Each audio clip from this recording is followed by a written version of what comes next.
exaltar mesmo a reportagem ali É muito bom a gente ver chegando na reportagem dessa nova geração, assim, gente como a Gabriela, ainda mais televisão, que muita gente cada vez mais em desuso o hábito de repórter apurar, investigar.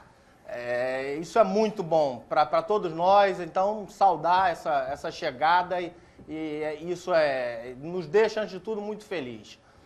Quanto à reportagem, acho que alguns aspectos devem ser abordados, dois principalmente. Um quanto à questão pública, outra questão do Flamengo.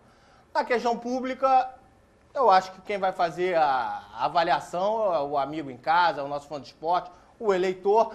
E, aliás, é a questão pública que nos move numa matéria dessas, acima de tudo. Você tem um mandato público, você tem que prestar conta desse mandato. Isso é o fundamental. E aí a gente vê o tipo de político que a gente tem, como pensa o mandato dele. A gente viu diversas nomeações de familiares antes da lei do nepotismo. Não era ilegal, mas é imoral. E aí a gente tem uma boa avaliação de cada um. Quando você tem marido, mulher, marido, irmã, mãe, todo mundo no gabinete, o amigo tem que fazer uma avaliação desse mandato, como que alguém pensa a coisa pública. E se pensa a coisa pública assim, como vai pensar o seu clube também. Esse é um aspecto, a questão da coisa pública, que, acima de tudo, é o que nos move aqui. E quem tem mandato público tem que ser fiscalizado, está sujeito a isso. Inclusive, na questão, como a gente bota aí, a gente evita muitas vezes falar de salário, etc. Quando é público, não há o que se conversar. Os salários têm que ser divulgados e pronto. Então, esse é um aspecto. E você também usar, aparelhar, como disse até o sociólogo, um mandato por os seus interesses políticos, ampliar sua base política do clube, tudo você usar um mandato que é concedido pelo povo para isso. Essa é uma questão. Na questão do Flamengo, a questão não é menos grave. A reportagem revela, uma belíssima apuração, que o conselho, que o poder responsável pela fiscalização do clube, do poder executivo, era empregado no gabinete da vereadora, e aí quando sai para assumir o mandato no Conselho Fiscal, deixa um sócio. E isso nunca foi revelado, nem foi dito. A presidenta nunca revelou isso. E o mais curioso dessa matéria, aí ela tem um momento mais saboroso e mais curioso, é que quando a Gabriela sai fazendo as perguntas, e fulano e cicrano, ela vai respondendo tranquilamente, porque parece que para ela não há...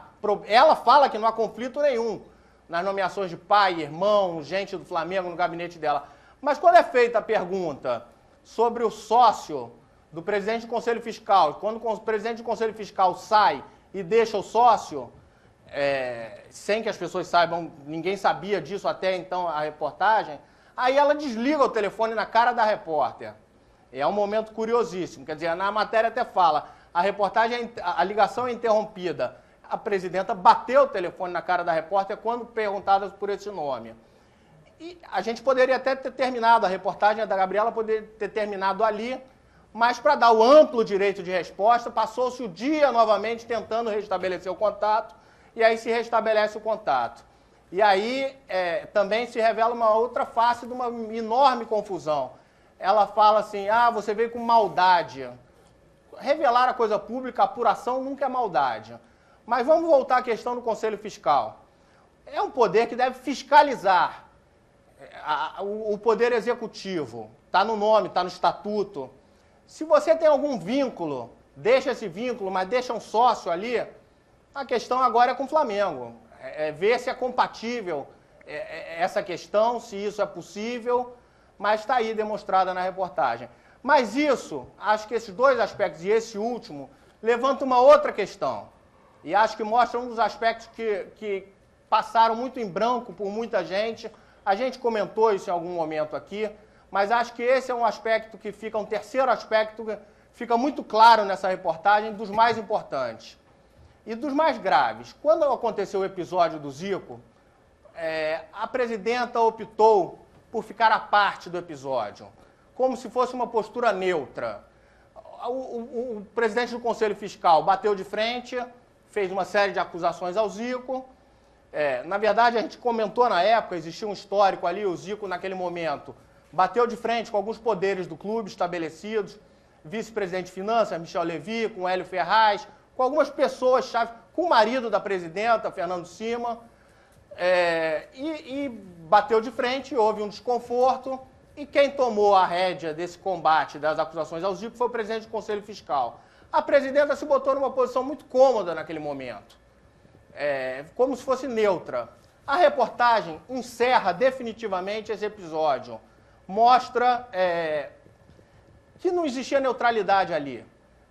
O mais incrível para mim naquele momento é a postura da presidenta, porque ficou quieta, preferiu falar, não, o Zico é uma honra do clube, o presidente do Conselho Fiscal tem uma vida independente à nossa, ele toma as atitudes dele, e a matéria mostra que não era bem assim. Então, definitivamente, eu acho que aquele episódio fica esclarecido e a postura da presidenta no episódio.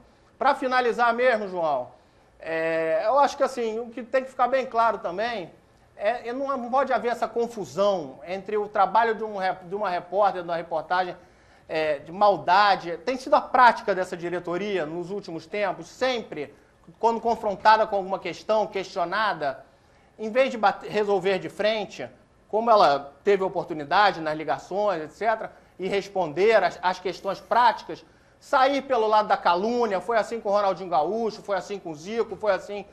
E isso mostra uma prática dessa direção.